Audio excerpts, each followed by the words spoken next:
자세한 내용은 조준혁 기자의 리포트로 보시겠습니다.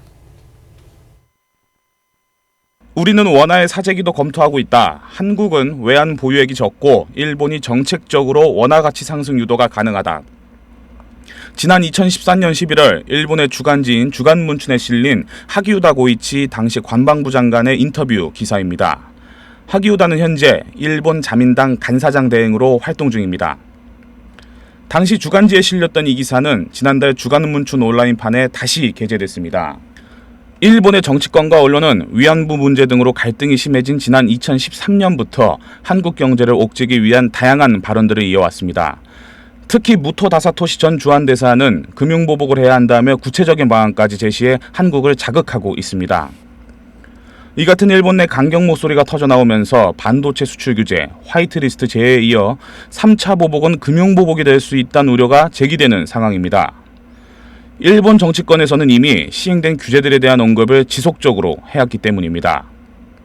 다만 일본이 노리는 이 같은 시나리오가 현실적인지는 의문입니다.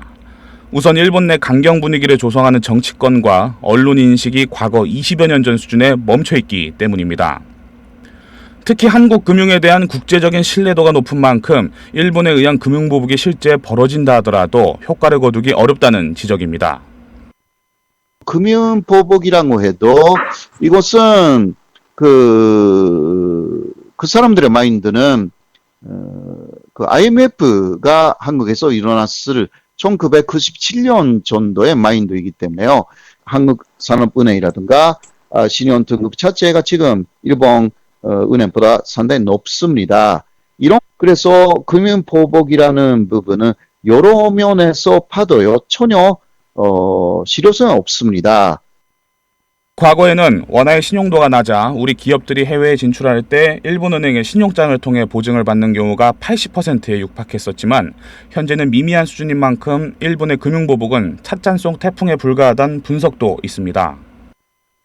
현재는 그 일본 은행이 그런 식으로 한국은행의 신용장을 더 보증해주는 일이 1%도 안 된다. 그러니까 일본 쪽에 그런 은행들의 영향이 거의 없다고 할 수가 있다. 하지만 일본의 정치권과 언론이 새로운 경제 제재에 대한 발언을 구체적으로 이어온 만큼 이들의 발언을 간과할 수 없는 상황. 일본 정부는 강제징용 배상 판결 이후 한국에 보복 조치를 할 수 있는 안을 제시하라며 전면적인 경제전쟁에 나선 형국입니다. 때문에 계속되는 경제보복 확대 조짐에 대해 현실성 여부를 면밀히 따지는 한편 이에 대한 철저한 대응책 마련이 중요하다는 목소리가 높아지고 있습니다. 빡센 뉴스 조준혁입니다.